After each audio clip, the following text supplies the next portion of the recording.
নমস্কার বন্ধুরা, Banani inside out channel থেকে বনানী চলে এসেছে তোমাদের সামনে আজকে একটা ছোট্ট ব্লগ নিয়ে।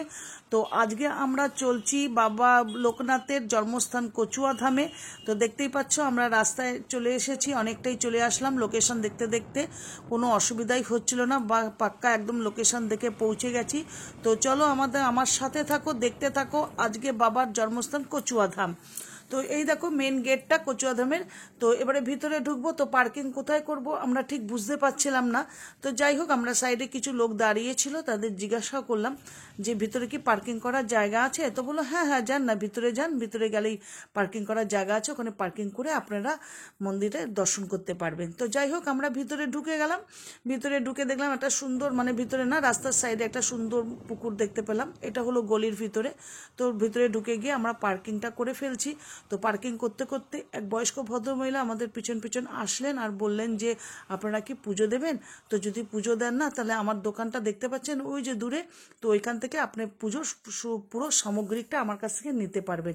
তো বললাম ঠিক আছে, আমরা পার্কিং করে আসছি, এসে আপনার কাছ থেকে আমরা পুজোর সামগ্রিকটা নেব আর পুজো দেবো, কারণ এটা আমাদের ফার্স্ট টাইম। আবার 11 বছরে পৈতে হয়েছিল এই মন্দিরটা।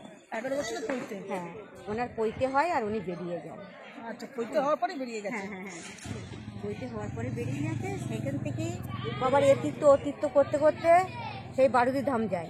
বারুদি ধাম গিয়ে বাবার দেব রাখেন। ও, তার মানে মেন বাবার জন্মস্থান, মেন বাবার জন্মস্থান। আর ওই মন্দিরটা সেটাই বাবার বাড়ি ছিল। বাড়ি বাড়ি ওটা মন্দির। চাকলাটা হলো বাবার মন্দির, ওটাও বাবার মন্দির বলে ইয়ে করবো, হ্যাঁ, আর বাবার জন্মস্থান বলে এটা মনে করবো। ওটা কিন্তু কিনা সম্পত্তি, কিনা সম্পত্তি। কোনটা? চাকলাটা? হ্যাঁ হ্যাঁ হ্যাঁ। আচ্ছা আচ্ছা। আর এটা যা দেখছেন নজর ভোট যা দেখবেন সব বাবার এরিয়ার জায়গা। এটা পুরোটাই? পুরোটাই। এই যা আশপাশে যা দেখবেন সব সব সব বাবার? সব বাবার। বাবার কোনো পূর্বপুরুষে কেউ সব আছে, সবাই আছে? সবাই আছে বলতে বাবার যে দৃষ্টিতে আছে। আছে না? হ্যাঁ, তারা বছরে দুবার আসে। আসেন? হ্যাঁ, দেখেন আপনারা? হ্যাঁ, এসে আবার ধ্যান করে, আমাদের আবার কাপড় চোপড় দিয়ে যায়। বাহ, হ্যাঁ, আপনারা তো তাহলে পুণ্য করেছে। হ্যাঁ, ওনারা আসে, এসে ওই 19শে জ্যৈষ্ঠীতে আসে। হ্যাঁ হ্যাঁ। আর জন্মাষ্টমীর সময় আসে। আচ্ছা, জন্মাষ্টমীতে আসে না? আসে। এসে আপনাদের সবাইকে দান ধান করে হ্যাঁ যান। হ্যাঁ হ্যাঁ হ্যাঁ তাদেরও বয়স হয়ে গেছে? হ্যাঁ, তাদের ছেলে পিলে আছে, ওনারা বড় বড় ডাক্তার। কত গর্বিত না, গর্ব। হ্যাঁ, বাবার কাছে এইটাই করে খাচ্ছি, এইটাই আমাদের গর্ব সত্যি যে বাবা এসেছে। হ্যাঁ, আমরা আর গরিব বাবা দুঃখ আমরা বেঁচে গরিব আছি। দুঃখীদের, হ্যাঁ, আর পুরোটাই পুরো বাবারই। এখানে কোনো আপনাদের ভাড়া ঠাড়া কিছু কিচ্ছু দিতে হয় না, কোনো দোকানদার এখানে ভাড়া কোনো দেয় ভাড়া না। টাড়া কোনো গণ্ডগোল কিচ্ছু নেই, একদম এখানে শান্তিপূর্ণ সব ভাবে। জাতি আমরা করে খাচ্ছি। হ্যাঁ, মন্দির এটাই বাবার, এখানেই বাবা পুজো টুজো করতেন। বাহ, ওই জন্যই বাবার মূর্তিটা এখানে রাখা হয়েছে, তাই না? হ্যাঁ, আর বাবার আদেশে ওই বাড়িটা ভেঙে মন্দিরটা তৈরি করা হয়েছে। এখানকার অনেক পরে তোমার চাকলার মন্দির, অনেক পরে, অন্তত 2-5 বছর পরে তোমার চাকলার মন্দির। আচ্ছা আচ্ছা। এই মন্দিরটা কিন্তু সব থেকে আগে। আর ওখানে কিন্তু বুদ্ধিস্টের জায়গা কিনে ওখানে মন্দির করা। আচ্ছা আচ্ছা। আর এখানে কিন্তু কোনো কেনা নেই, নিজস্ব বাড়ি বাবার, ওনারা তো ঘোষালি বংশ। হ্যাঁ, মা কমলাদেবী মানে ঘোষাল, উনি তো বেশ ভালো লাগবে। তাহলে আর আজকে আর চাকলায় যাওয়া যাবে না, এটাই দেখে। চাকলায় গেলে তখন মনে করবেন যে চাকলায় এইটাই বাবার জন্মস্থান, কিন্তু না। দেখেন, একটা জিনিস বুঝতে হবে, সব কিছু বেফল যায়, কিন্তু কাগজপত্র তো বেফল যায় না। না, যে দলিলপত্রটা ওটা তো বেফল যায় না, কিন্তু সেই দলিলই কিন্তু এরা কেসে খায়। এবার সেখানে নিজেরাই ধরে বলেন, এখানে জনি মাধবের বাড়ি, ভগবান গাঙ্গুলের বাড়ি, 600 বছরের মন্দির, বাবার বাবা সামনে বেনি মাধবের। হ্যাঁ হ্যাঁ হ্যাঁ, বাবার বাবা যিনি পুজো করতেন রামকালায় ঘোষাল, উনি তো একটা কালী মন্দির, কালী মন্দির 600 বছরের কালী মন্দির ওটা। তো চলে আসলাম ওনার দোকানে পুজোর সামগ্রী কিনতে। তো জানোই, অনেকেই জানো বা আমরাও জানতাম যে বাবার পুজোর সামগ্রিকটা হলো মিশ্রির দানা, নকুল দানা, তো একটা মেট্টি উনি দিয়ে দিলেন, যা যা সামগ্রিক লাগে উনি সমস্ত গুছিয়ে সুন্দরভাবে দিলেন। আর একটা ফুলের মালাও নিয়ে নিলাম বাবার গলায় পরাবো বলে। তো নিজে তো আর পরাতে পারবো না, যেহেতু ওখানে ব্রাহ্মণরা বসে থাকেন। তো সব ভক্তের দল পৌঁছে যাচ্ছে। অ্যাকচুয়ালি এই মন্দিরটা বন্ধ হয়ে গিয়েছিল, 12টার পর বন্ধ হয়ে যায়, আবার 3:30টার সময় ওপেন হয়। তো এখন প্রায় 3:30 বেজেই গেছে, ঘন্টার আওয়াজ পেলাম। তো তাড়াতাড়ি পুজোর সামগ্রিক নিয়ে পৌঁছে যাচ্ছি মন্দিরের ভিতরে। তো পুজোটা দেব আর মন্দিরটা ভালোভাবে দর্শন করব। সত্যি কথা বলতে মন্দিরে আসার পর সত্যি ফিলিংটা খুব মানে ভালো লাগছে আর শান্তি লাগছে বেশ। আর জায়গাটাও খুব সুন্দর জায়গা। তো বাবার ফাইনালি বাবার মন্দিরে আমরা পৌঁছে গেছি। এবার বাবার পুজোটা দিয়ে দেবো। ভক্তের জনগণ মানে জনসমাবেশ অনেক বেড়েও গেছে, আস্তে আস্তে বাড়ছে। তো ভিতরে বাবার মূর্তিটা রয়েছে, সামনে একটা ছোট মূর্তি রাখা হয়েছে, কারণ ভিতরে তো ঢুকে পুজোটা দেওয়া যাচ্ছে না, তাই জন্য সামনে ছোট মূর্তিটা রেখে ব্রাহ্মণ মশাইরা বসে সবার ভক্তদের পুজোটা দিচ্ছেন।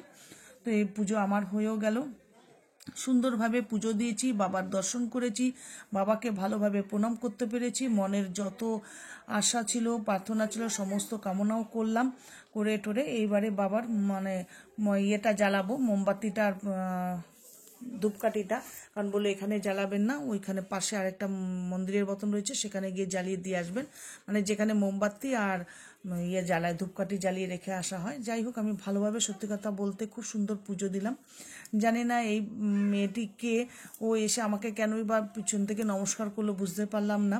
তো যাই হোক, পিছু ফিরে তাকিয়ে দেখলাম মেয়েটাকে দেখতেও পেলাম না, চলে গেছে অলরেডি হয়তো। যাই হোক, আমি মোমবাতি জ্বালানোর জন্য আর জ্বালার জন্য, ধূপকাঠি জ্বালানোর জন্য ব্যস্ত হয়ে পড়েছিলাম। তো যাই হোক, পুজোটা দিলাম। সত্যি কথা বলতে ভীষণ ভীষণ ভীষণ ভালো লাগছিল পুজোটা দিয়ে, আমার মনটা শান্তি লাগলো। মানে যেটা করে মানে বলে বেরিয়েছিলাম সেটা আমার আজকে পূর্ণ হলো। আর এখানে এবারে জ্বালিয়ে দেবো মোমবাতিটা। আর খুব হাওয়া চলছিল, ভাবছিলাম মোমবাতিটা হয়তো নেবে যাবে। যাই হোক, সবই তো বাবার খেলা, মোমবাতিটা সত্যি কথা বলতে নেবেনি। আমার মনটা ভীষণ খুশি আর আনন্দ হচ্ছিল যে মোমবাতিটা নেবেনি। একদম এই জায়গাটাতে এসেই আমি মোমবাতিটা দিতে পারলাম।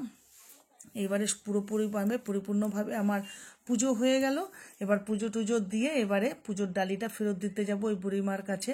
কারণ উনি এত ভালো লাগলো, ওনার ব্যবহার বা আশেপাশের ব্যবহার, মানে দেখছিলাম খুব পরিষ্কার ওনার ব্যবহার। যে উনি দৌড়িয়ে এসেছিলেন আবার জলের বোতল নিয়ে আমার কাছে, যে কেন না আমি যদি হাত দিয়ে ফেলি জুতোতে তাহলে তো আমাকে হাতটা ধুতে হবে, আমার কাছে জল ছিল না, সেটাও উনি ফলো করেছিলেন।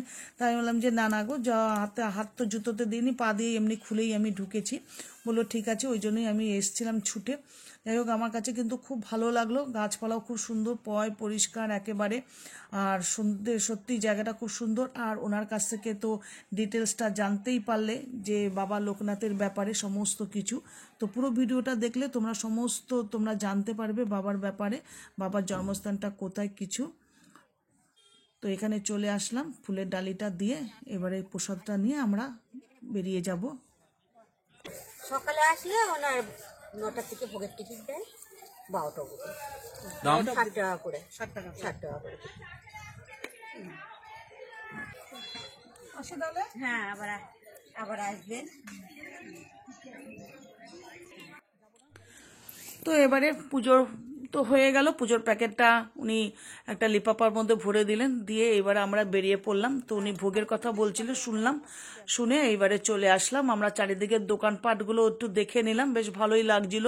আর সত্যি কথা বলতে কি, এখানকার প্রত্যেকটা লোকের ব্যবহার কিন্তু খুব ভালো ছিল আর ভীষণ পরিষ্কার ছিল, এক ফোঁটা কোনো দিকে নোংরা ছিল না।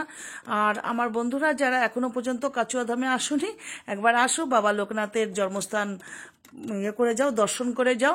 তো এখানে আলু কাবলি বিক্রি হচ্ছিল আর একটু ঝালমুড়িও খাবো, খুব খিদে পেয়ে গেছিল। এখানে কিন্তু কোনো পেঁয়াজ জাতীয় জিনিস এখানে ঢোকে না আর কেউ ব্যবহারও করে না আর দেয়ও না। তো আলু কাবলিটা আমার ভীষণ ফেভারিট, তা দেখে আর লোভ সামলাতে পারলাম না। তো ফটাফট একটা আলু কাবলির অর্ডার দিয়ে ফেললাম, আলু কাবলি আর ঝালমুড়ি। তো আজকের এখানেই আমি আমার ভিডিওটা শেষ করব বন্ধুরা। তো আবার চলে আসবো কালকে তোমাদের কাছে আমার আরেকটা ছোট্ট ব্লগ নিয়ে। তো তোমরা সবাই সুস্থ থেকো, ভালো থেকো।